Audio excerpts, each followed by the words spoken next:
ನಮಸ್ಕಾರ. ಮುಂಬೈ ಸತತ 3 ಪಂದ್ಯ ಸೋತ ಬಳಿಕ ಕೋಪಗೊಂಡರು ರೋಹಿತ್. ನಂತರ ನೀಡಿದರು ಸ್ಫೋಟಕ ಹೇಳಿಕೆ. ತಂಡದ ಸೋಲಿಗೆ ತಿಳಿಸಿದರು ಅಸಲಿ ಕಾರಣ. ಹಾಗಾದರೆ ಸುದ್ದಿಯ ಕಂಪ್ಲೀಟ್ ಮಾಹಿತಿ ಏನು? ಅಷ್ಟಕ್ಕೂ ಆರ್ಸಿಬಿ ವಿರುದ್ಧ ಮುಂಬೈ ಸೋತ ಬಳಿಕ ಹಿಟ್ಮ್ಯಾನ್ ಖ್ಯಾತಿಯ ರೋಹಿತ್ ಹೇಳಿದ್ದೇನು ಗೊತ್ತಾ? ಇದರೆಲ್ಲದರ ಬಗ್ಗೆ ಈ ವಿಡಿಯೋದಲ್ಲಿ ಕಂಪ್ಲೀಟ್ ಆಗಿ ತಿಳಿಸ್ಕೊಡ್ತಾ ಹೋಗ್ತೀನಿ. ಆದ್ದರಿಂದ ವಿಡಿಯೋವನ್ನ ಕೊನೆವರೆಗೂ ನೋಡಿ.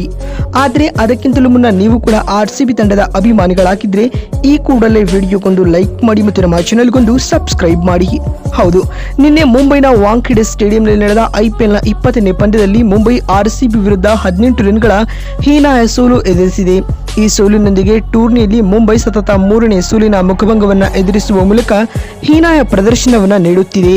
ಆನ್ ಪೇಪರ್ ತುಂಬಾ ಸ್ಟ್ರಾಂಗ್ ಆಗಿ ಮುಂಬೈ ತಂಡ ಕಾಣಿಸಿಕೊಳ್ಳುತ್ತಿದ್ದರೂ ಕೂಡ ಆನ್ ದಿ ಫೀಲ್ಡ್ ನಲ್ಲಿ ನಿರೀಕ್ಷೆಗೆ ತಕ್ಕ ಪ್ರದರ್ಶನ ನೀಡುವಲ್ಲಿ ವಿಫಲವಾಗ್ತಾ ಇದೆ ಸ್ನೇಹಿತರೆ.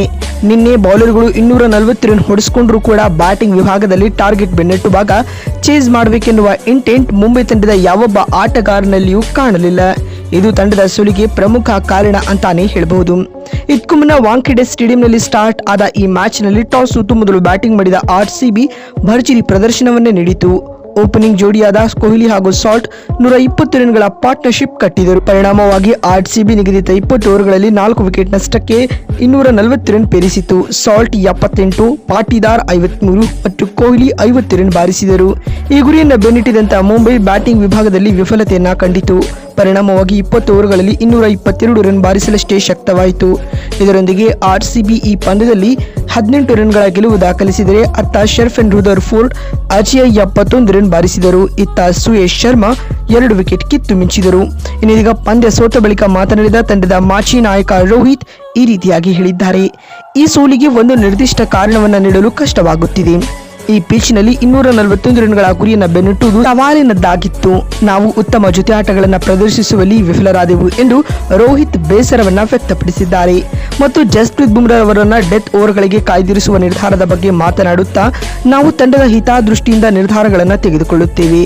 ಆರ್ಸಿಬಿಯ ಬ್ಯಾಟಿಂಗ್ ಲೈನಪ್ ಪ್ರಬಲವಾಗಿರುವುದರಿಂದ ಬುಮ್ರಾ ಅವರನ್ನ ಕೊನೆಯಲ್ಲಿ ಬೆಳೆಸಲು ನಿರ್ಧರಿಸಿದ್ದೆವು. ಆದರೆ ಉಳಿದ ಬೌಲರ್ಗಳು ಕೂಡ ಜವಾಬ್ದಾರಿಯುತವಾಗಿ ಬೌಲಿಂಗ್ ಮಾಡಬೇಕಾಗಿದೆ ಎಂದು ಹಿಟ್ ಮ್ಯಾನ್ ಹೇಳಿದ್ದಾರೆ.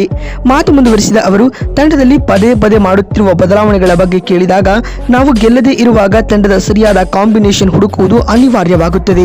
ಪರಿಸ್ಥಿತಿ ಮತ್ತು ಎದುರಾಳಿ ತಂಡಕ್ಕೆ ಅನುಗುಣವಾಗಿ ಅತ್ಯುತ್ತಮ ತಂಡವನ್ನ ಕಟ್ಟಬೇಕು. ಹಾಗೂ ವಿರಾಟ್ ಕೊಹ್ಲಿ ಇಂದು ಅದ್ಭುತ ಬ್ಯಾಟಿಂಗ್ ಮಾಡಿದರು. ನಮ್ಮ ತಂಡದ ಟಾಪ್ 4 ಬ್ಯಾಟರ್ಗಳಲ್ಲಿ ಯಾರಾದರೂ ಒಬ್ಬರು ದೀರ್ಘಕಾಲ ಕ್ರೀಸ್ ನಲ್ಲಿ ನಿಲ್ಲುವುದು ನಮಗೆ ಅಗತ್ಯವಿದೆ ಎಂದು ಹಿಟ್ ಮ್ಯಾನ್ ಹೇಳಿದ್ದಾರೆ.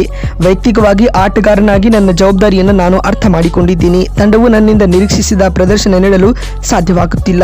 ಆ ರೆಸ್ಪಾನ್ಸಿಬಿಲಿಟಿಯನ್ನು ನಾನು ಹೊರುತ್ತೇನೆ ಮತ್ತು ನಾವು ಈ ಹಿಂದೆಯೂ ಕಮ್ ಬ್ಯಾಕ್ ಮಾಡಿದ್ದೇವೆ. ಮುಂದಿನ ಪಂದ್ಯಗಳಲ್ಲಿ ಶಕ್ತಿಯುತವಾಗಿ ಮರಳುತ್ತೇವೆ ಎನ್ನುವ ಭರವಸೆ ನನಗಿದೆ ಎಂದು ಹಿಟ್ ಮ್ಯಾನ್ ಹೇಳಿದ್ದಾರೆ. ಮತ್ತೊಂದು ವಿಡಿಯೋದಲ್ಲಿ ಸಿಗ್ತೀನಿ. ನಮಸ್ಕಾರ, ಧನ್ಯವಾದಗಳು.